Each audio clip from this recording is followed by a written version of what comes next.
Em nome do Pai, do Filho e do Espírito Santo. Amém. Estudo a Bíblia no meu dia a dia. Evangelho de São João, capítulo 1, versículos 29 seguintes. Clamemos a presença do Espírito Santo sobre nós, para que ele venha em socorro das nossas fraquezas e nos faça entender aquilo que o Senhor quer falar conosco pela sua palavra.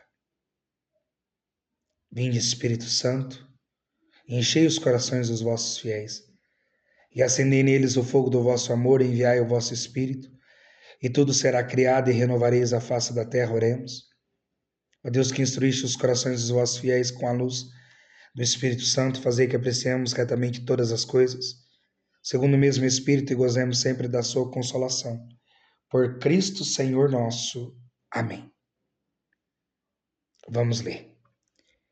No dia seguinte, João viu que Jesus estava vindo ao seu encontro, e ele disse: Eis o Cordeiro de Deus, aquele que tira o pecado do mundo. Aqui você pode grifar com o teu marca-texto. Eis o Cordeiro de Deus que tira o pecado do mundo, porque aqui é um princípio eterno. Aqui é uma lei imutável. Ele é o Cordeiro de Deus, isso não muda. E por que que ele é o Cordeiro de Deus? Porque assim como lá nos primórdios, nos primeiros cristãos, no povo escolhido por Deus, nos tempos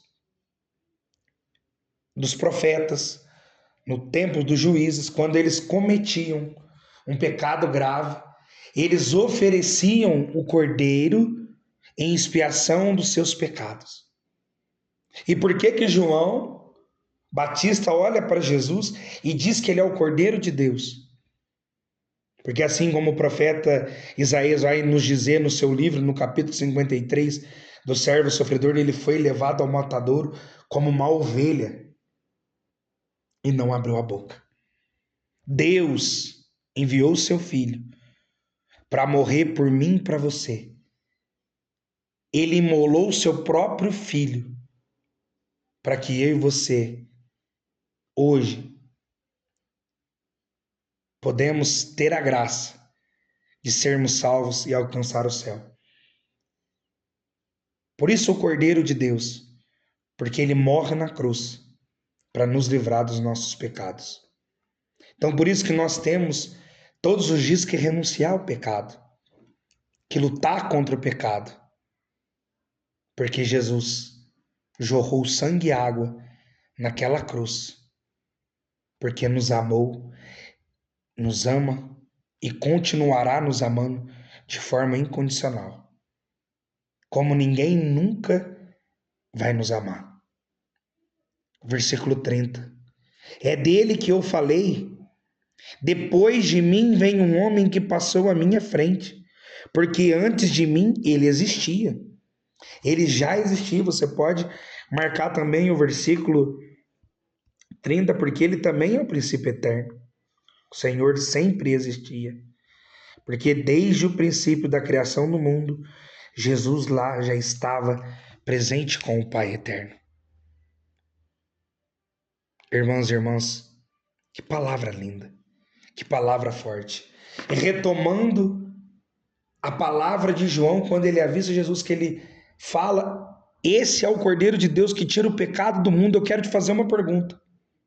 Quando você está na missa, que o sacerdote levanta o corpo e o sangue do Senhor e diz: eis o Cordeiro de Deus que tira o pecado do mundo, você acredita que ali está Jesus presente na Eucaristia?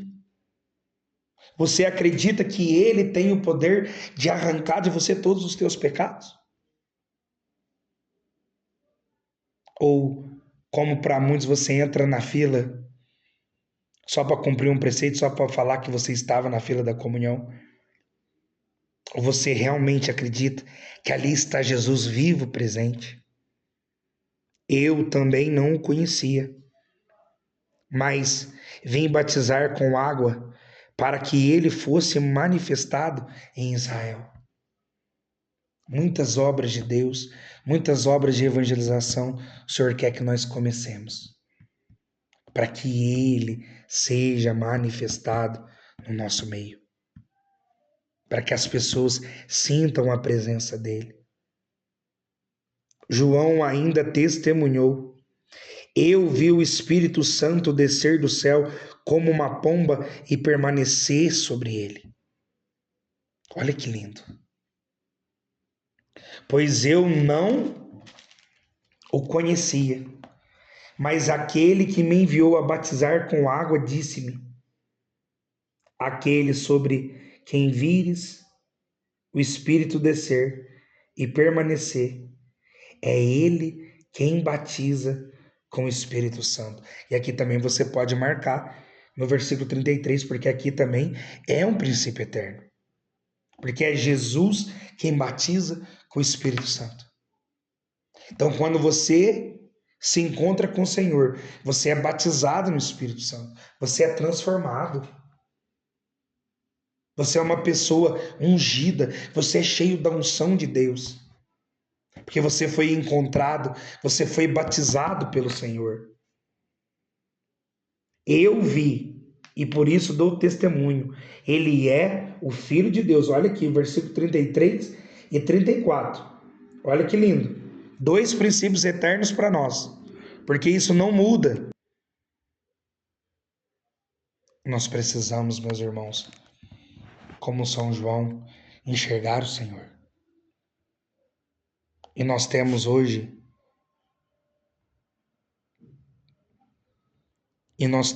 muitos meios para enxergar o Senhor. Principalmente na Eucaristia, na palavra, na oração do rosário, nos sacramentos da igreja, na vida dos nossos irmãos. Mas principalmente nós precisamos ver o Senhor se manifestar na nossa vida e na nossa história. Versículo 35. No dia seguinte, João estava lá de novo, com 2 dos seus discípulos. Vendo Jesus caminhando, disse: eis o Cordeiro de Deus. Olha o versículo 36. Mais uma vez, João vai falar para 2 dos seus discípulos, quando ele vê Jesus caminhando: eis o Cordeiro de Deus, aquele que tira o pecado do mundo. Você tem dito isso para as pessoas? Que você tem visto verdadeiramente o Cordeiro de Deus, o único que pode limpar o mundo dessa sujeira? É aquele que verdadeiramente pode curar uma pessoa, que pode levantar um paralítico, que pode fazer um surdo ouvir, um mudo falar, um morto ressuscitar. João vai falar de Jesus com convicção, por isso que eu e você nós temos que ter convicção a falar do Senhor, e aqui nós temos um princípio eterno. Quando ele fala mais uma vez: eis o Cordeiro de Deus que tira o pecado do mundo. Versículo 37. Os 2 discípulos ouviram esta declaração de João e passaram a seguir Jesus. Versículo 38. Jesus voltou-se para trás e, vendo que eles o seguiam, perguntou-lhes: que procurais? E eles responderam: Rabi, que quer dizer mestre, onde moras? E ele respondeu: vinde e vede. Foram, viram onde ele morava e permaneceram com ele aquele dia. Aqui nós temos uma ordem: vinde e vede. Jesus está chamando a mim e a você: vinde e vede. Enquanto sacrários do mundo inteiro, Jesus está ali, vivo, presente. E nós não temos coragem de ir até ele e ver. Jesus está chamando a mim e a você: vinde e vede. É uma ordem dele. E por que muitas vezes nós não vemos os milagres, os prodígios, as curas acontecer na nossa vida, na nossa história? Por que nós não conseguimos experimentar o Senhor? Por que muitas vezes nós andamos por aí com fé, nós não damos testemunho de nada? Porque nós não vemos. Porque nós não vamos ao encontro do Senhor. Marca com uma caneta diferente essa ordem de Deus para nós aqui no versículo 39. E Jesus vai ainda dar uma outra ordem para eles, que era para eles permanecerem. Eles se sentem impelidos pela ordem do Senhor de permanecer. Nós temos que pedir a graça do Senhor, meus irmãos, de permanecer na presença dEle, viva na Eucaristia. Era por volta das 4 horas da tarde. André, irmão de Simão Pedro, era um dos dois que tinham ouvido a declaração de João e seguido Jesus. Ele encontrou primeiro o próprio irmão Simão e lhe falou: encontramos o Cristo, que quer dizer o Messias. E nós, quando nós saímos da missa, quando nós saímos das nossas orações, nós temos coragem de falar para as pessoas que nós encontramos Jesus? Ou será que nós queremos reter as coisas boas só para nós? Versículo 42. Então conduziu-o até Jesus, que lhe disse, olhando para ele: tu és Simão, filho de João, e tu te chamarás Cefa, que quer dizer Pedro, pedra, a pedra da igreja. Jesus, meus irmãos e minhas irmãs, com essa palavra, Ele quer tocar e penetrar o mais profundo dos nossos corações. O Senhor nos chama, o Senhor nos quer, mas quem fica paralisado nos medos, nas inseguranças e na falta de resposta somos nós. E por que a nossa falta de resposta para Jesus, ela sempre está evidente? Porque nós continuamos paralisados na nossa vida pequena, na nossa vida de pecado. Por isso que nós não conseguimos corresponder ao amor do Senhor com autenticidade, com verdade.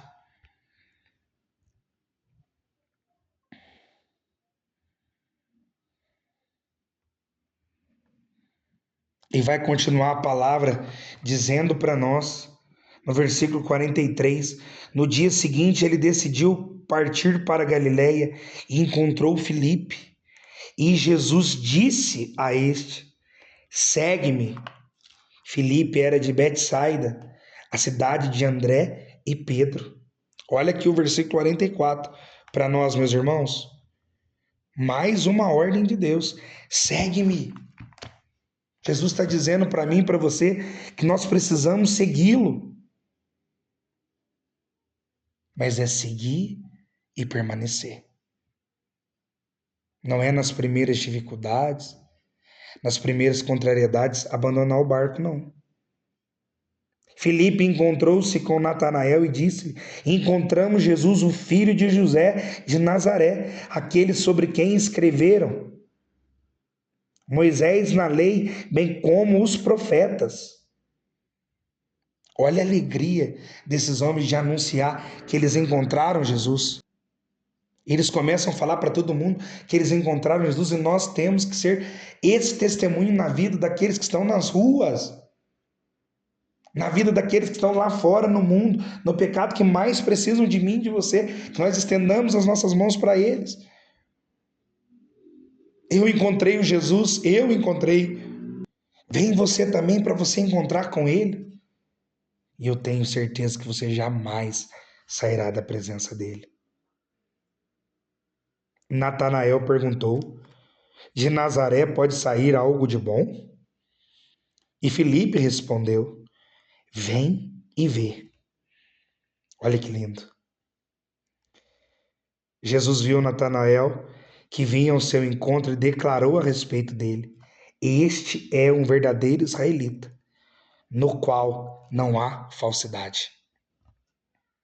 Antes mesmo de nós escolhermos por Jesus, de nós aceitarmos Jesus, Jesus sabe de tudo aquilo que eu e você somos. E quantas vezes nós somos incrédulos num primeiro momento, como Natanael foi? De Nazaré pode vir alguma coisa boa? Do Elivelton pode vir alguma coisa boa?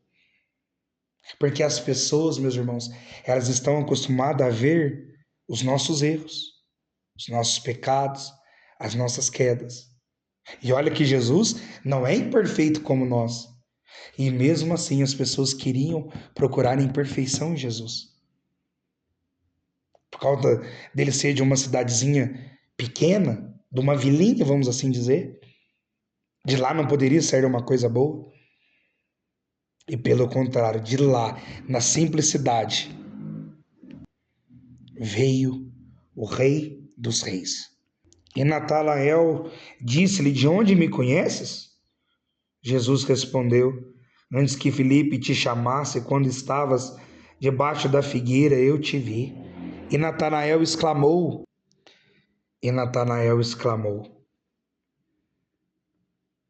Rabi, tu és o Filho de Deus, tu és o Rei dos Judeus, tu és o Rei de Israel.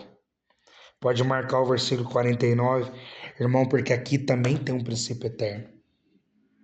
O Senhor é o Mestre, tu és o Filho de Deus, tu és o Rei de Israel. Quando Jesus vai dizer para Natanael que ele viu Natanael debaixo da figueira, Natanael professa a sua fé. Mas que nós temos que enxergar o Senhor nos pequenos detalhes, meus irmãos. Porque às vezes nós ficamos esperando coisas grandiosas e é nos pequenos detalhes, numa pequena palavra de Jesus, Natanael acreditou. Versículo 50. Jesus lhe respondeu: Estás crendo só porque falei que te vi debaixo da figueira? Verás coisas maiores que estas. Olha aqui, o versículo 50 é uma promessa para nós. Se você está acreditando nessa coisinha pequena, eu vou fazer coisas ainda maiores. É Jesus que promete. Quando você é fiel nas pequenas coisas, Ele te confia coisas ainda maiores. Grandes coisas, coisas maiores ainda verás. Que lindo. Marca essa promessa de Deus. Versículo 51. E disse-lhe ainda: em verdade vos digo, vereis o céu aberto e os anjos de Deus subindo e descendo sobre o Filho do Homem. Versículo 51, uma outra promessa de Deus. Aqueles que acreditam, aqueles que têm parte com o Senhor, verá o céu aberto e os anjos subindo e descendo. Todas as direções, como vai dizer a música do Padre Marcelo. Tamanha glória de Deus. E qual é a mensagem de Deus para nós hoje com essa palavra maravilhosa? Nós precisamos permanecer na presença do Senhor. Nós precisamos experimentar o Senhor. Que nós precisamos dar uma resposta autêntica ao chamado que o Senhor tem para nós. E como aplicar isso na minha vida é caminhar com confiança que Jesus me vê como ele viu Natanael debaixo daquela figueira. Jesus te vê, meu irmão e minha irmã. Te chama pelo teu nome, sem que ninguém fale para ele qual é o teu nome, quais são as tuas necessidades, porque ele é Deus, ele sabe. Que eu e você possamos voltar ao Senhor de coração, dar a nossa vida para o Senhor, para que ele faça em nós a vontade dele. Deus abençoe você, em nome do Pai, do Filho e do Espírito Santo. Amém.